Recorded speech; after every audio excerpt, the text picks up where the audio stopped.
Hi, everybody. Good evening. It is Monday, February 22nd, 2016. I had an idea that this would be a well-attended webinar, and it is.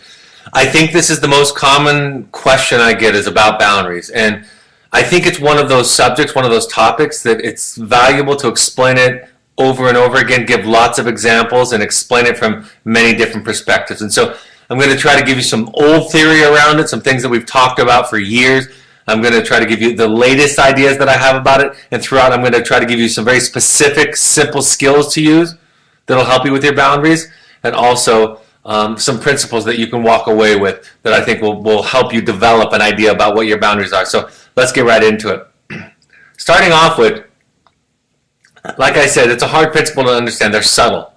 It's an invisible thing. You can't point to it all the time, and it's very conceptual. And I think the most difficult thing about boundaries is they can't be described or defined by the external behavior, right? Let's say that I decide not to keep an appointment with somebody. That doesn't necessarily really tell you about what the boundary is. If I'm trying to manipulate them, if I'm trying to guilt them, if I'm mind reading and that's why I don't attend the appointment, right? Those are the things. What's going on inside of here is what starts to define whether or not that's a healthy boundary, an appropriate boundary, a clear boundary. So when we set a boundary or a limit in our lives with somebody, really what defines it is what is our intent. And that's why it's often helpful for a coach or a therapist or a mentor to walk you through the process to help you to understand. And eventually we become more and more adept, more and more skillful at understanding where our boundaries are. They're measured by the intention, right? The example that I've given that's in my book is when that mother tried to bring to her daughter the cigarettes. She asked for cigarettes on her way to her sober living environment. The daughter asked very nicely in a letter for a brand that wasn't available to her where she was going. And she was allowed to smoke, and the mother called me and asked her, the father called me and asked and said, what should I do? Should I bring them or not?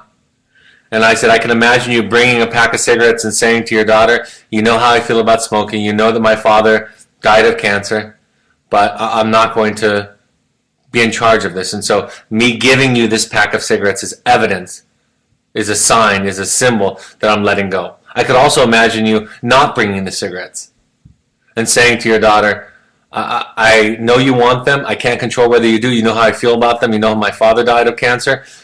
And I'm not going to participate in the transport, the buying of them. You can do it when you get there. You can do it when we stop somewhere, but I'm not going to participate in it. And so it really isn't the behavior. It really isn't the limit. It's really what's going on inside of you, the clarity that you have about your own truth. And I have some nice visuals tonight to help explain that, something you can carry with you. Our insight about our boundaries disappears in the face of stress or resistance from our boundaries. So many times I'm working with a client, and they get very clear about what they want, what they believe, what their truth is, what they want to express. And the minute that the other, whoever that other is, maybe it's a partner, a spouse, it could be the child, the minute that they get onto the phone or come into the room, everything disappears. Because we're so wired to tune into the other that it's very easy for us to lose a sense of ourselves, a sense of our truth. I think that's why letter writing can be so valuable, because you use that tool to write down your truth, to write down what you feel, what you think, what you want, what you believe. What are your lines in the sand, if you will? And you do it out of the context of the immediate reaction of the other. And I think that can provide you with some clarity, or be something that can help you with some clarity. They're related so much to what we do in our program and what we are treating. It really is core to a lot of what goes on for us. I mean, the Serenity Prayer is a simple example that they use in 12 Steps and Venice Anonymous and in Alcoholics Anonymous.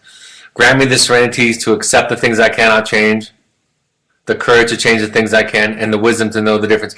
So even that third stanza of the prayer is, help me understand what I can and can't control. Help me understand the difference between me and everybody else. So they're really core to a lot of what we do in addiction and depression and anxiety and all of the things we're treating here. Communication is I think the way that it manifests itself a lot of the times, right? The I feel statement, the understanding what I'm thinking, what I'm feeling, what I want for myself, what I want for others that I can't control. All of that can be the operationalization, right? What it looks like concretely. We of course, talk about enabling behaviors throughout this process. The webinar on control versus influence and the webinar on the dance of anger by Harriet Lerner and the book, The Dance of Anger by Harriet Lerner, are great resources for you to use in connection with this webinar on boundaries in general. So I'm going to go back to my own roots, to my own training, structural family therapy. This is a form of family therapy that was invented in Philadelphia in the early 1970s by a gentleman by the name of Salvador Minuchin and some of his colleagues. And really it was the first time that they started to define what goes on between people, and that became the definition of a health or unhealth, more so that was what was going on inside of a person. So it was the stuff in between that they started to diagram, started to illustrate, and started to make sense out of. He talks about this idea of enmeshment, disengagement, or clarity is what I call it, right? This is too close. This is reactive. It could look very hostile, very reactive, very escalating. Or it could look like a lot of dependence. But this is too close. And then he said disengagement is too far away. There's no connection, right? It's defined by rigidity of boundaries. No empathy, no caring. And then, of course, clarity is something in between. It is that connection, but while at the same time moving independently. So he started to define health in terms of its clarity, and he defined the opposite ends of the continuum as disengagement or enmeshment. He also talked about hierarchy, and this is something that our parents struggle with, sometimes moving to an autocratic kind of dictatorship, and then at other times really surrendering their own boundaries, their own limits, out of guilt, out of anxiety, out of a need to be liked, appreciated, and loved by their children, which comes from their own narcissistic wound. So hierarchy is the reestablishment of a healthy system where a parent gets to make choices and is also at the same time sensitive to the emotions of the other. You're not equal in terms of power and decision making with your 5-year-old, with your 15-year-old, but you are equal in terms of your emotions, right? You get to feel. Everybody has a right to feel. Sometimes we talk about parentification or adultification where the child, sometimes this can be common in single-parent families but not limited to them, where the child gets pulled up into the parental unit. It becomes a democracy, right? They have an equal, sometimes even a greater vote in making decisions. You get to make your choices about what you feel comfortable with in your home. You get to set your boundaries. I'm going to talk about that a lot tonight. The fact that you get to decide what you feel comfortable with. That's the question about boundaries. This is what I need to feel okay. And that comes with listening. That comes with checking in. That comes with continually trying to do the work and understanding what the child needs. And then what can I feel comfortable giving? So parentification is when the child is pulled up into the system. Can happen in single-parent families or split families, are especially susceptible to it. In the executive system, right? The executive system is all about the parents, step-parents, partners, and at times therapists and consultants are invited into that system, right? That's the adult system. It's defined by the exchange of information, right? You don't share with your children all of your information. It's an inappropriate boundary crossing if you share with your children all the things that are going on in the executive system. So it's defined by the information contained in it. It's defined by the decisions that are made at that level, right? I sometimes refer to it as the Reedy Family Scholarship, right? This is what I need for you to participate in the Reedy Family Scholarship. And that can, apply to 23-year-olds and it can apply to 15-year-olds. So I get to make those decisions. The perversion of it is when there are coalitions, especially when there are intergenerational coalitions, when mother and son are pitted against father. That's more of an alliance, but they have a relationship that is closer than partner to partner, co-parent to co-parenter, or spouse to spouse. So there are these coalitions. Alliances are when one is pitted against another.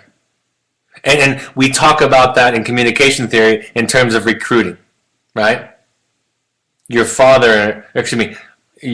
and I feel this way about you. Everybody thinks this about you. So we form alliances out of a sense of insecurity, out of an inability to stand on our own. They're defined by secrets, right? And it's appropriate for parents to have secrets in the system, right? That's an appropriate boundary. It's appropriate for me and my wife to talk about things and have secrets that our children don't know about, right? That's a healthy boundary. Sometimes, even though I'll talk about it later, we actually ask parents to go on a vacation, a literal vacation. In the Milan therapy group, they called that the invariant prescription, where they asked every family coming in where a child was getting treated for some mental health issue to go on a secret vacation, to leave contact information with the person babysitting, the grandparent, the aunt, the uncle, the sitter, but that they were going to go on a private vacation and not share the details of it with the child. Just to reestablish kind of this enactment, this activity to establish a healthy executive system. Cross-generational alliances, of course, are particularly unhealthy as they violate both the boundary principle and also the hierarchy principle. This image is from two different theorists. So you have on the top Salvador Minuchin. He's the structural family therapist. You have on the bottom Murray Bowen. And Salvador Minuchin described boundaries along this continuum. He said on one end, like I said, is the rigid, the closed boundaries, right? The disengaged boundaries. And on the other is the enmeshed boundaries, the too close, the overlapping boundaries. And he said somewhere in the middle is clarity.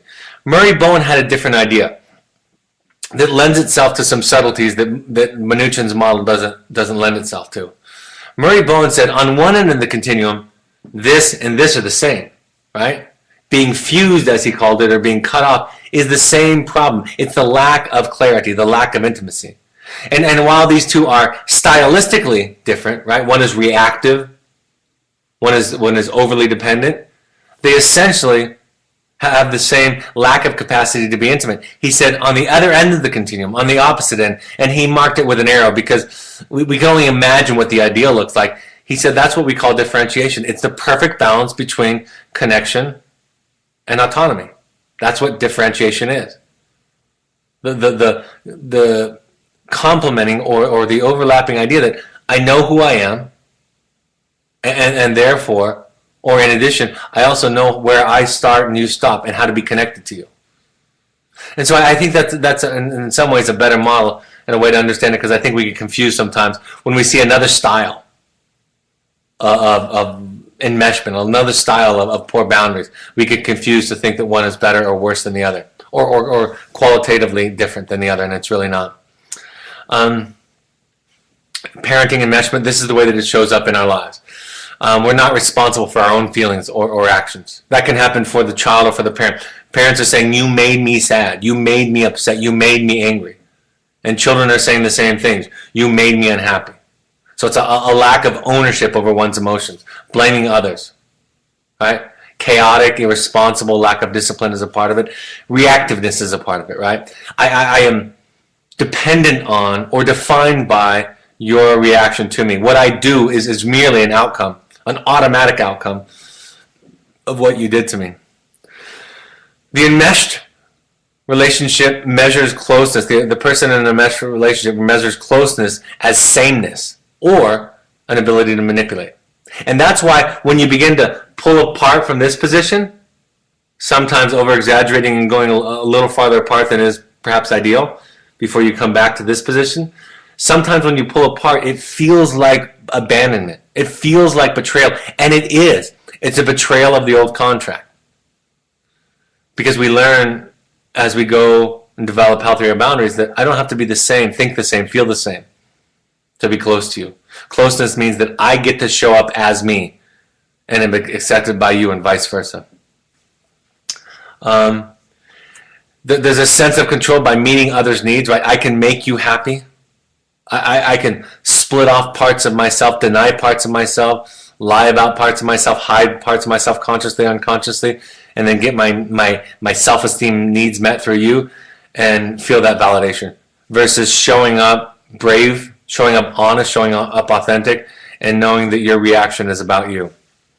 They're liable to interact in power struggling to get the outcome. There's a quid pro quo to it. A lot of our families, we were taught that the gifts that we were given came with strings attached, right? You owe me. Parents do this all the time. My children, they believe that children owe them respect, right?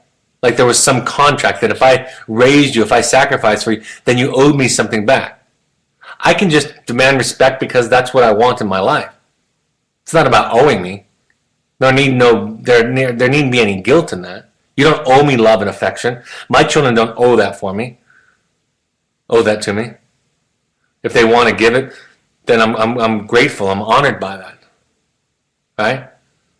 So this idea that I give to you to get something back is not a gift. In family therapy theory, it's not a gift. It's a contract, and that's a very different thing, and it's usually unspoken. And that's what makes it especially harmful or difficult. The enmeshed individual gets their needs met through the others, their self-esteem, their accomplishments. That's that part of us who thinks that our children's accomplishments are evidence of our goodness or badness as parents. We all have some of that we have struggled with. The enmeshed person sets up boundaries to change others. I told the story in my blog that I wrote on drbradreedy.com, just the last one that I wrote on parental limits. In fact, I have the link in this webinar later on, that when I was asked by a colleague about my boundaries, do I have good boundaries, and I was spending some time thinking about it. And while I was thinking about it, my colleague said, like if a client calls you on a Sunday morning, do you make sure not to call them right back so you can teach them about healthy boundaries? And then I said to her, I heard it. I just heard what you were asking. I don't set boundaries to change other people.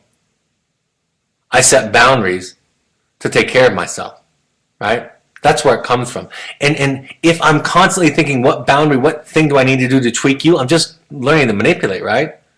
We're just modeling manipulation. If I set boundaries with my family, with my children, with my spouse, with my clients, and I just say, this is what I need. If I can answer the phone on a Sunday, I answer it. If I can't answer the phone on a Sunday and it's a non-emergency, I don't answer it. Boundaries are just learned. And parents don't have to be perfect. See, that's that other thing. We don't have to be omni-capable, right?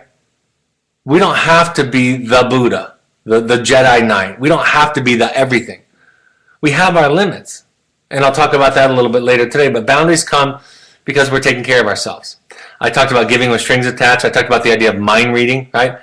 I don't ask you I don't tell you the truth. I don't ask you what you want because I assume, I make my own guesses, and then I respond accordingly. And I think this is a powerful one. I think that the enmeshed individual confuses love with need. It's not the same thing. Now, it feels secure maybe to feel needed because it feels like that's the way that I can maintain connection with you.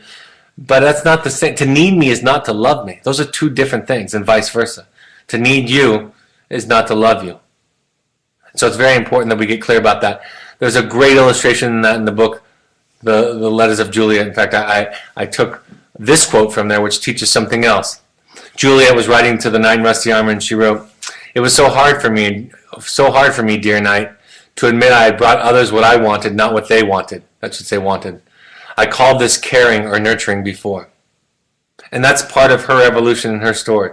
Learning that she could show up with what others asked for and needed, and that she could give them. And a lot of people give people what they think they want themselves, right? We see that in our families. And we don't pause and say, what would you like from me? And we project onto them what we would want. Part of the change is there becomes, part of sending your children to second nature or setting a boundary with your younger children is to realign your boundaries, to get clear. A lot of what we're teaching is to help you realign your boundaries, and we're using communication to do that. Meta communication is what is meant with the words. It's not the words themselves. And all of us know that when there's a difference between what is said and what is meant, it makes us crazy, right? We all know what that feels like in a family when we say, I know what you mean by that. So part of what we're trying to teach you is to get what you mean and feel in line with what you're saying. That's an important part of emotional and psychological integrity, and it improves communication. Isomorphism is an idea from family therapy theory that says one action is evidence. One action is evidence of a structure in a family. So I can watch an exchange between a husband and a wife or a child and a parent, and I can say, that interaction right there tells me something about this family. It tells me about a rule in this family. It tells me about roles in this family. It tells me about structure in this family. Remember that there are variations. There are variations that change from child to child. There are variations for sure that move through time, right? You have a different boundary with your 5-year-old than you do with your 25-year-old or your 15-year-old. And we learn the rule. We learn the idea, and then we adjust to different exceptions, to different situations. And that's hard because many of us are prone to compromise our boundaries. And we have a difficult time distinguishing between compromising our boundaries and understanding to be flexible and adjust. And of course, there are cultural differences. Enactment is a therapeutic term that means I'm going to ask you to do something to practice a new boundary. When you talk to your child in this interaction, I want you to say, this is what I feel, this is what I think, this is what I want. Instead of, you have to do this. Or, you should be grateful. So I'm going to begin to ask you to do something different that demonstrates a new kind of boundary, a new sensibility, a new way of interacting with somebody. Balancing and unbalancing, sometimes just the shift, just changes in a system, like sending a child to Evoke, sending a child to our program. Just that change can start to create a rebalancing, right? It disrupts old patterns. And then families begin to realign themselves in healthier ways. We create intensity in family therapy. This whole intervention is intense. We talk about that in terms of repetition in therapy. We talk about that in terms of asking somebody to do several assignments on the same theme. We turn the volume up on it. I think wilderness therapy turns the volume up on all the lessons because they're experiential. And then part of what we're doing is we're mentoring, and we're creating an experiential intervention that changes the way that somebody thinks, right? Practicing new ways of being changes the way that we think about being. Boundaries define where you stop and I start. What does that mean? It means that you own your feelings, that your feelings are your responsibility. It means that you don't make me responsible for what you feel. It means that what you think about me is not my problem. I was just working with a parent this last week on letter writing. And she was making the assumption that her child's response to the letter was evidence that she had done a bad job in this case, or even a good job in another case. That's not clear boundaries. That's treating the child as a mirror rather than as a person who has and can own their own feelings. I'm accountable for me and my actions and understanding how that impacts you. That's very different than being responsible for how you feel or responsible for your actions. I learned to communicate honestly and assertively rather than passively, right? Having healthy boundaries means that we're more honest, we're more courageous, we're more transparent, we're more authentic, we're less passive, less manipulative. When we have healthy boundaries, we don't try to do something to make others feel okay or ask somebody to do something to make us feel okay. That's not the idea. It's not your child's job to make you feel okay. That's your serenity is your responsibility. And that takes work, especially in the face of having children that are struggling with mental health and addiction issues. That's why you need Codependence Anonymous. That's why you need Al-Anon. That's why you need family therapy, because it's going to take extra work with some situations and some children. Ultimately, I'm responsible to take care of myself. That's a healthy boundary. It doesn't, and the application of all of these principles applies to parenting, to marriage, or other relationships, right? It's the same stuff. It's the same kind of principle. There are distinctions, but there's a sameness to it that is overarching. I love this exercise. We do this out in the field. We do this at our intensives. We practice this and do role plays around it. This is the 3 circles intervention. So I want you to picture 3 circles drawn on the ground like they're listed here. And I'll start with the first circle. The first circle is your circle, and you have 2 jobs in your circle. You have the job to know your truth and to keep others out of your circle. Those are your 2 jobs. Then the middle circle is the relationship circle. In that circle, you have a responsibility to express your truth and ask for what you need and listen. Right? That's where you have the exchange. And then in the other person's circle, they have 2 responsibilities similar to yours. Know their truth and keep others out of their circle. So these define, if you can imagine these 2 outside circles, these define the 2 selves. So if I want to help, if I'm moving this weekend, and I want my brother, I want some help, and I call my brother, instead of saying, well, you know what, I know that he's busy, or he has a bad back, and he's going to say no. His back acts up sometimes, so he's going to say no. So I'm not even going to ask him. So what I have done is I've just taken over his circle. I've taken over the relationship circle, right? I'm not saying, hey, Rob, I know your back has been acting up. I don't know if it's healthy right now, but I'd like to know if you can help me move this weekend, and I'm counting on you that you'll take care of your circle, that you'll take care of yourself, that you'll answer yes if you feel okay about it and no if you can't. That's how it looks when we're healthy. And there's lots of examples, right, where we can ask and express our truth to the other and be clear about it. And when we try to manipulate or get the other person to change, right, if in like that other example, that father in talking to his daughter tried to get her to stop smoking, she's a 22, 23-year-old young woman, then he's getting in her circle, and her job is to say, I'm done having this conversation with you, right? You need to get out of my circle. You don't get to tell me what to do. You can set a boundary. You can say, I'm not going to support you in school if you don't smoke. That is your circle. That is your right. But you don't get to tell me what I do, what I think, what I feel, what I choose. You get to set your boundaries. So in my circle, my job is to know my truth, to find out what I want, what I believe, what I like, what I need, all of the I statements, right? I believe, I think, I feel. Those are all my responsibility. And when you get in my circle and they're trying to get me to change for your sake, I ask you politely to leave. And then when I'm in relationship, I can express myself, ask for things, make requests, share feelings, ask to be listened to. And then the other has the same responsibility. I think this is a great visualization that I do in family therapy all the time, that I do out in the field, and that we do our intensives, and then we practice specific examples. So hopefully you can take that visualization with you. Boundaries, and then the outgrowth of the boundary is the limits. Boundaries are the emotional and psychological perimeter of the self. They can change and they don't have to be right. One of the big mistakes that individuals get into is they make it about right and wrong. Is this right? Is this fair? Right? Instead of, this is what I want, this is what I believe, this is what I need to feel okay. This is what I can tolerate. This is for me. And I want you to take that away from tonight. And if you can begin, oh gosh, we have a lot of parents on tonight. I hope that all of us can start to talk to our children and start to say, this is what I need to feel okay in this arrangement. All right? I don't feel comfortable with you smoking pot. I'm not okay with that. And in college, I'm not okay with you getting, I need something more than C's and D's if I'm going to support it. You can do whatever I'm not telling you what grades to get.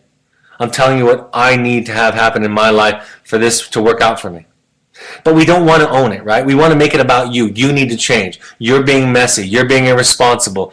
You're making bad decisions. Because we're afraid to own it, because we were taught when we were younger that it was all about right and wrong, who was right and who was wrong. And we're changing the paradigm when we talk about boundaries from right and wrong to this is what I need. This is what I can tolerate. This is what I'll allow in my life or accept in my home. Right? Limits to our boundaries are limits relate to our boundaries and are in reference to our boundaries. They are the behavioral constraints that we set in our lives with those around us. They evolve and adapt over time and as development changes. Right? Grades, curfew, language, all of that can change from a child who's 7 years old to the child who's 17 years old to 27.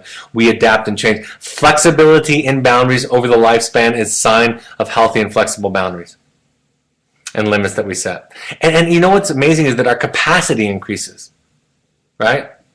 Our capacity and tolerance increases. For those of you who have multiple children, you will recognize that your boundaries, that your comfort level from your first child to your second, third, fourth child changes dramatically. All of us can relate to that. And people ask me all the time, should I accept that? And my answer is, I don't have an answer to the question. I don't know. There's no should you accept it. How are you doing? What do you need? What can you do? Sometimes, I was asked today by somebody if I allow my children to swear or to yell at me, and I said, it depends upon the day that I'm having. It depends upon the child. Some of my children that I have are so unexpressive that I would welcome anger and outbursts. I'm glad to hear anything if I'm having a decent day and can tolerate it. In some contexts, I would be, of course, okay with it if it was evidence and communication of some fear or some hurt that they were having a hard time accessing. But if I'm asking a child to clean up their room and I get swearing and yelling, I might not be okay with that. I might set a boundary around that, right? If they're just in a bad mood and taking it out on me.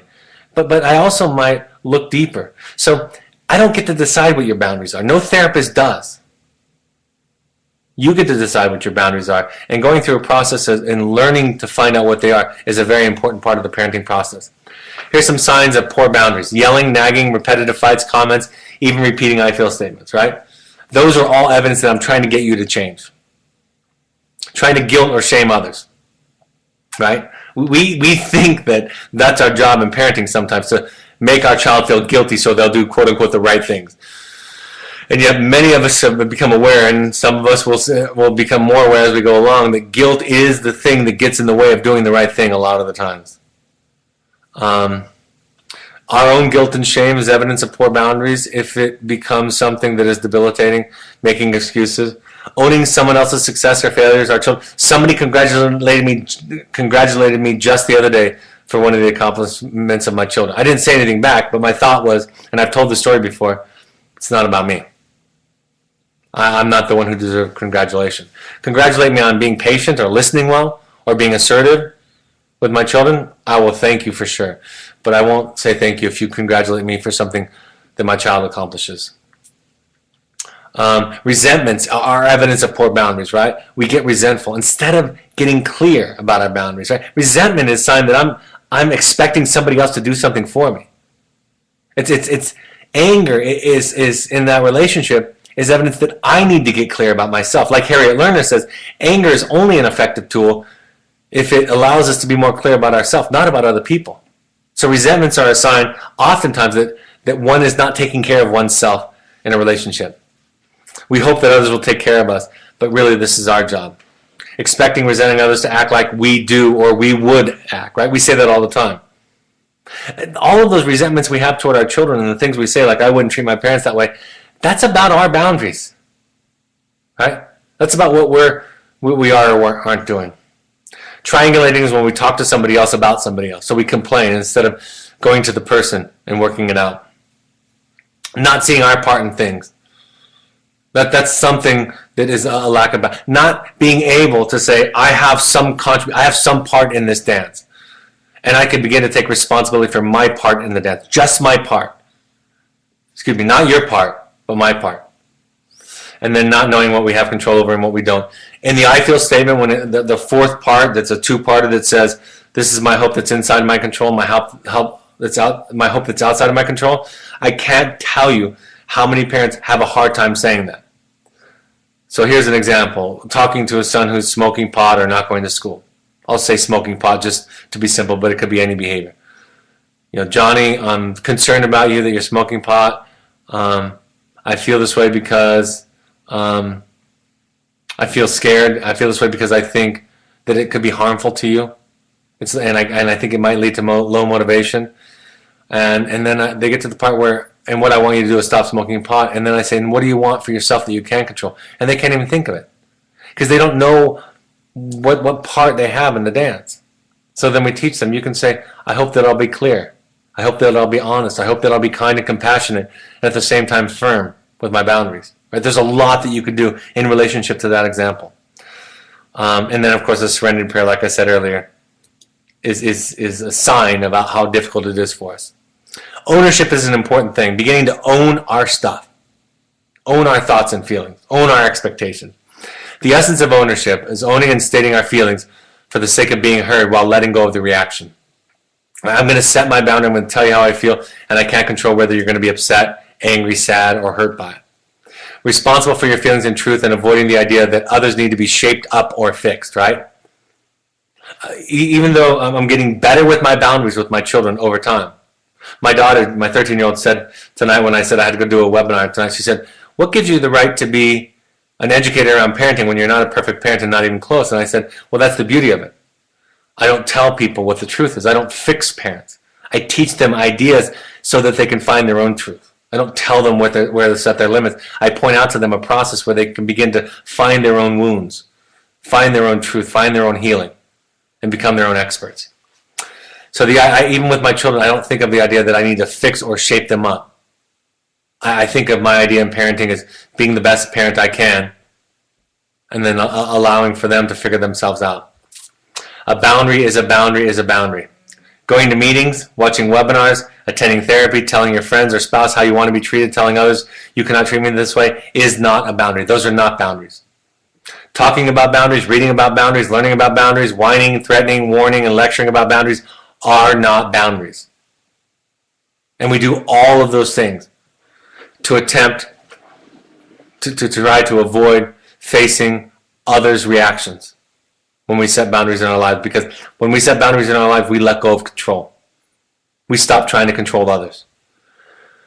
When we set boundaries, we take the responsibility on for taking care of ourselves and our own journey, and we let the other person have their responsibility. If I'm in a marriage and I'm not comfortable with the amount of drinking that's going on by my partner, I don't say to her, you need to stop drinking. I say, I can't have this in my life. You can drink if you want to. I'm not in charge of that. But I can't be in this marriage if there's going to be drinking like this. So I'm going to take care of myself. I'm willing to go to therapy. I'm willing to work. If you want to go to treatment, that's great. If you don't, here's my boundary. And that's frightening to stand on that island alone. And we worry about all the potential consequences that we can't control, and it paralyzes us. This is a new way of thinking. From The Misery of the Good Child by Jamie Gill, and here's the quote, and I've read it one time before. This is the opening page of her book. All persons have limits, she says. Consequently, all parents have limits. It is routine for us to discipline or punish our children when they exceed our limits. Unconsciously, our goal in doing this is to get them to behave in ways that we can more easily tolerate and manage. Besides, it makes our load lighter. It is routine in these interactions for us to feel that we are helping the child by our actions. They can't just go around upsetting people. The world, after all, has limits, and the child needs to learn about these. This is a way of saying parents have different bandwidths of what they can and cannot handle. Some parents are extremely rigid and can only manage a little breadth. Some, on the other hand, can manage a wide range with seeming ease. From the child's perspective, however, the picture is not so clear. First of all, the child picks up a mixed message. The over-the-table message is, this is for your own good. The under-the-table message is, this is my limit, I can't go any farther. That is, the parent is being incapable. What now? The child is likely to be puzzled, if not frightened. So, this is a paradigm shift tonight's webinar is. From changing from, I'm going to fix you and your problem, to this is the boundary that I'm going to have in my life. This is what I need to feel comfortable with. I have my staff talk to me about this all the time. They say, what if it's a safety issue? What if the kid is handling some of the firewood or a knife without gloves on? And then my response to them is, then you tell the child, you're not comfortable. This is your camp, it's your responsibility, and you're not comfortable with them handling it without fire glove. I'm not okay with this. So I'm going to set some boundaries around this. Set some limits around this. Have some consequences around this. Ultimately, in the effort to feel at peace and serene with what I'm doing. And then I have work to figure out how clear I am. It's about progress, not about perfection. Right? Developing compassion for yourself. That's why when my daughter said to me, what right do you have to get parenting lessons when you're not a perfect parent? And part of the reason I can do this is because I have compassion at all of most of what I talked about tonight are the mistakes that I make and that I'm working on. So we practice and increase our compassion for ourselves and for others. We begin to understand how our own programming, that many of the things that we have assumptions about that are just true, are wounds passed down from previous generation. And so over time, right, transgenerationally, we're evolving. We look at our family of origin, we look at the rules, we look at the roles, we look at the role of guilt, we look at the role of poor boundaries, of pressure, of power, of intimidation, of what secrets are. We look at all of those things, and we begin to understand and unpack them. And that doesn't make us not be grateful, not love our parents, because that message that to be critical of is to not love and be grateful. That's another message that was given to us. It's an unconscious request for absolute loyalty, and it's okay. When my children come to me and say, I'm upset, I'm angry, on my good days, my response is, thanks for telling me, I'm glad you're talking about it. I'm honored that you would be willing to tell me the truth. Understanding how we were taught to feel responsible for others. Beginning to understand your intent when you're communicating. We teach others how to treat us not by complaining or teaching or expressing anger, but by our actions. Right? I could talk about my own two parents. I set boundaries with my own two parents in my adult life. And my mother responded by going to therapy and coming back to me and saying, I've been to therapy. This is in her 70s. I've been to therapy, and I've looked at it, and I think I can offer you love and support in the way that you're asking for. What can I do to help? On the other hand, my father, who I set the same boundary with, and they're not married, we're not talking anymore. And that's because he's not willing to treat me in the way that I require to be treated. So he's not in my life. So that's an example of where it can go either way in my own life, very personal life. There's some loneliness on the journey. The dragons we have to face The dragons that we have to face in our life are the ones where people tell us not to change, that it's not okay, that we're wrong. Right? People tell you that you're wrong by sending your children to a vote, by setting boundaries. And I was telling this story the other day. A friend of mine who was going through some marital difficulties called me, and he was talking to me and sharing, and I was listening, offering some of my own experience. And he started to tell me, he said, my mother told me that I should leave my wife. And I said, I knew it was bad advice when you got to the word should. My mother told me that I should. I knew it was bad advice because she was giving it to you, because she doesn't know your truth. It's not her truth. It's not her journey. And that goes for therapists, right? When therapists give advice, tell you what to do. It's not their truth, not their journey. I slip into that sometimes. I make the mistake of imagining that I know my client's truth, and I don't. What I do know, I know some principles, I know some ideas, I know some ways to help them find their own truth. But we have to fight those dragons with the people in our lives telling us how we should be and what we should be thinking and feeling. Working on our boundaries will lead to a sense of empowerment, hope, and liberation. The individual who works on his or her boundaries will feel less depression, resentment, and anxiety. You will have to resist the urge to measure yourself by others' response in order to develop healthy boundaries, right? Because that's not a boundary, that's a manipulation. That's an exchange. You will come to understand yourself and others better in this process. You'll become to understand where you stop and where others start. You'll come to be more clear about your truth. And then I have the link there for the blog that I was describing where I talked about parental limits and boundaries. That's on my personal website, not on the Evoke website, where I write some other blogs there. So, all right, Michael, I'm happy to answer any questions. I imagine from this one there might be more questions because it's a complicated and subtle issue.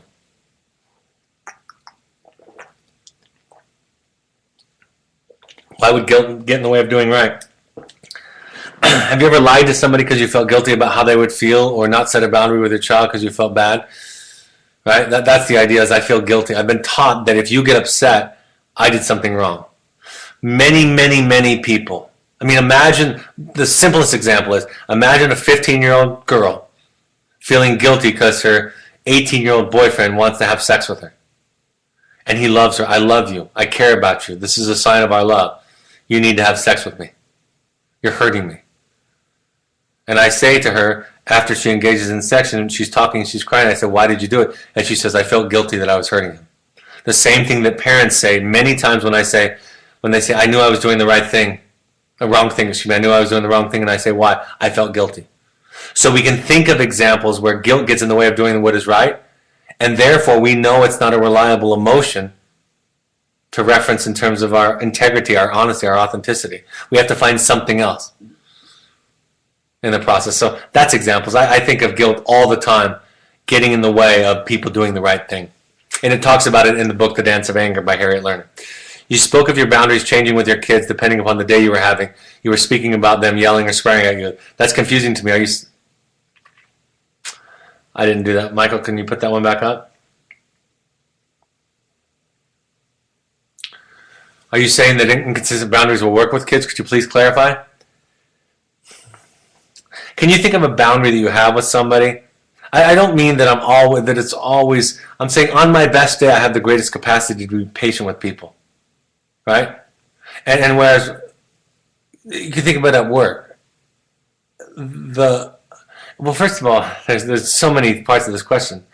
Are you saying that it will work? What does it mean, work? Work with kids.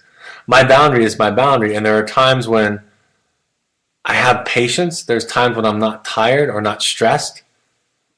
Ideally, I have patience, compassion, and clarity all the time, but I don't.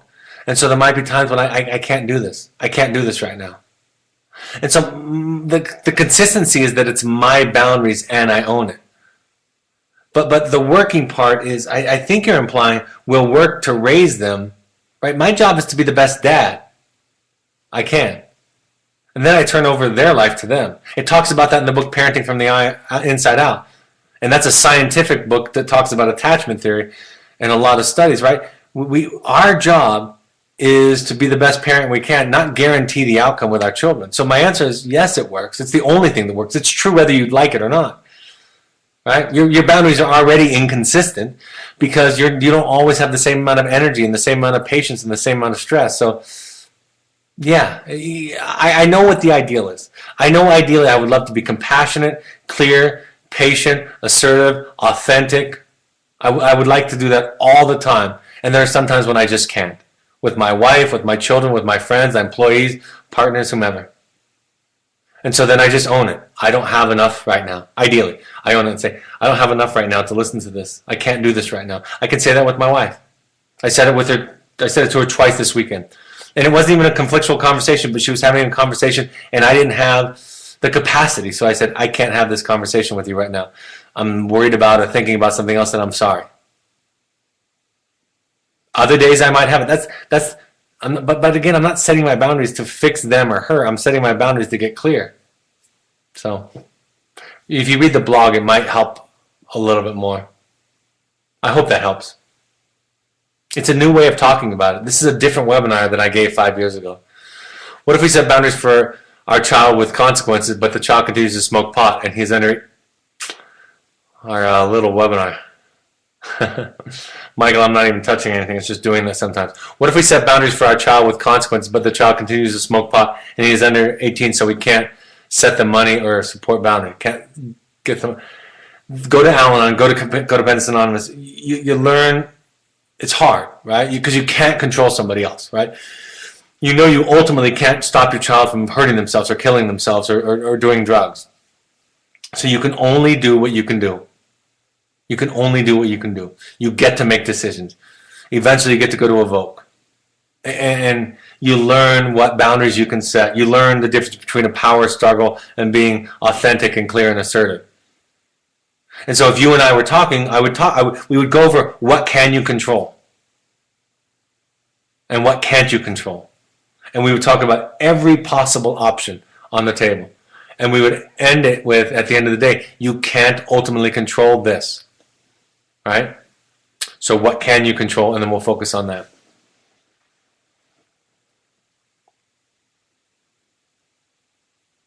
Could you recommend a book to learn more about enmeshment? The Dance of Anger. The Dance of Anger is a great book. Codependent No More is also a great book. Codependent No More is a great book. I read the Daily Reader, The Language of Letting Go by Melanie Beatty. You can download it on iPhone or on your Android device, and it pops up every day with a daily one-page reading. Great book on enmeshment and codependency, which are very, very similar. All codependent people are enmeshed, but not all enmeshment is simply codependency. Codependency is a broader category that has in it enmeshment, but they're very similar. Setting boundaries is probably the easy part. The harder part is defining and then sticking to the consequences for violating those boundaries. You can't set nuclear consequences for everything. Wonderful point. Wonderful point.